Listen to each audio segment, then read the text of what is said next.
Telangana RVM കോളേജിലെ വിദ്യാർത്ഥി സമരം ഒത്തുതീർപ്പായി. വിദ്യാർത്ഥികൾ മുന്നോട്ട് വെച്ച 14 ആവശ്യങ്ങളും മാനേജ്മെന്റ് അംഗീകരിച്ചു.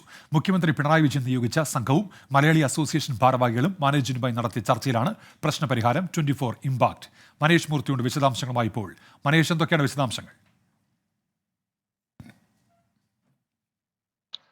ഉന്മേഷ്, 14 ആവശ്യങ്ങളാണ് വിദ്യാർത്ഥിനികൾ ഉന്നയിച്ചിരുന്നത്. ആ 14 ആവശ്യങ്ങൾ എന്ന് പറയുന്നത് ഒരുപക്ഷെ നമ്മുടെ മൗലിക അവകാശങ്ങൾ പോലും അതിൽ ഉൾപ്പെടുന്നു എന്നുള്ളതാണ് ഏറ്റവും പ്രധാനപ്പെട്ട കാര്യം. അത്രയധികം ദുരിതം അനുഭവിച്ചിരുന്നു ഇവിടുത്തെ വിദ്യാർത്ഥികൾ എന്നുള്ളതാണ് നമുക്ക് മനസ്സിലാക്കാൻ സാധിക്കുന്നത്. അതിൽ ഇവർ എഴുതിയ 14 ആവശ്യങ്ങളിൽ ഏറ്റവും പ്രധാനമായി അവർ ഉന്നയിക്കുന്നത് റൈറ്റ് ടു വെയർ ക്ലോത്ത്സ് എന്നാണ്. അതായത് ഞങ്ങൾക്ക് ഇഷ്ടമുള്ള വസ്ത്രം, അത് ഈ പറഞ്ഞ രീതിയിൽ കോളേജിലാണെങ്കിലും ശരി, ആശുപത്രിയിലാണെങ്കിലും ശരി, ഞങ്ങൾക്ക് ഇഷ്ടപ്പെട്ട വസ്ത്രം ധരിക്കാനുള്ള അനുമതി നൽകണം എന്നുള്ളതാണ് അവിടെ 13ാമത്തെ ആവശ്യമായി അതിൽ ഉന്നയിച്ചിരിക്കുന്നത്. അത്രയധികം പീഡനം അവർ അവിടെ അനുഭവിച്ചിരുന്നു എന്നുള്ളതാണ് നമുക്ക് ഇതിൽ നിന്ന് മനസ്സിലാക്കാൻ സാധിക്കുന്നത്. എന്തായാലും കൂടുതൽ ഫാക്കൽറ്റികളെ നിയോഗിക്കുക, ഭക്ഷണത്തിനുള്ള ക്യാൻറ്റീനിലുള്ള ആക്സസ്, ലൈബ്രറിയിലുള്ള ആക്സസ്, അങ്ങനെയുള്ള നിരവധി ആവശ്യങ്ങൾ, അതുപോലെ തന്നെ ഫോൺ ഉപയോഗിക്കാനുള്ള സ്വാതന്ത്ര്യം, മാസത്തിൽ ഒരിക്കൽ ഔട്ടിങ്ങിനുള്ള സ്വാതന്ത്ര്യം, അതായത് മാസത്തിൽ ഒരിക്കൽ ഒന്ന് ഈ പറഞ്ഞ ഹോസ്റ്റലിൽ നിന്ന് പുറത്തിറങ്ങാനുള്ള സ്വാതന്ത്ര്യം അല്ലെങ്കിൽ അതിനുള്ള അനുമതി, ഇത്തരം കാര്യങ്ങളാണ് ഈ 14 ആവശ്യങ്ങൾ എന്ന് പറയുന്നത്. എന്തായാലും അതെല്ലാം തന്നെ ഇന്നിപ്പോൾ അംഗീകരിച്ചിരിക്കുന്നു. മുഖ്യമന്ത്രി പിണറായി വിജയന് കഴിഞ്ഞ ദിവസമാണ് ഇവർ പരാതി നൽകിയത്.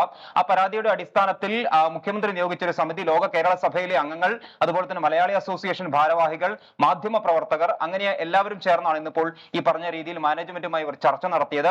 ഈ 14 ആവശ്യങ്ങളും കൃത്യമായി തന്നെ അവർ അംഗീകരിച്ചിരിക്കുന്നു. അത് എഗ്രിമെന്റ് സൈൻ ചെയ്ത് വിദ്യാർത്ഥികൾക്ക് നൽകുകയും ചെയ്തിട്ടുണ്ട്. എന്തായാലും കഴിഞ്ഞ 2-3 ദിവസങ്ങളിലായി ഈ വാർത്ത നമ്മൾ സംപ്രേഷണം ചെയ്യുന്നുണ്ട്. നമ്മളാണ് ഈ വാർത്ത ആദ്യം റിപ്പോർട്ട് ചെയ്യുകയും ചെയ്തത്. വളരെയധികം, അതായത് 400-ലധികം വരുന്ന മലയാളി വിദ്യാർത്ഥികളുടെ ദുരിതമാണ് നമ്മൾ റിപ്പോർട്ട് ചെയ്തത്. എന്തായാലും ആ ഒരു കാര്യത്തിന്, ആ ഒരു ദുരിതത്തിന് എന്തായാലും ഇപ്പോൾ പരിഹാരമായിരിക്കുന്നു. 24 ഇംപാക്ട് മനേഷ് മൂർത്തിയാണ് വിവരങ്ങൾ നൽകിയത് ചെന്നൈയിൽ നിന്നും.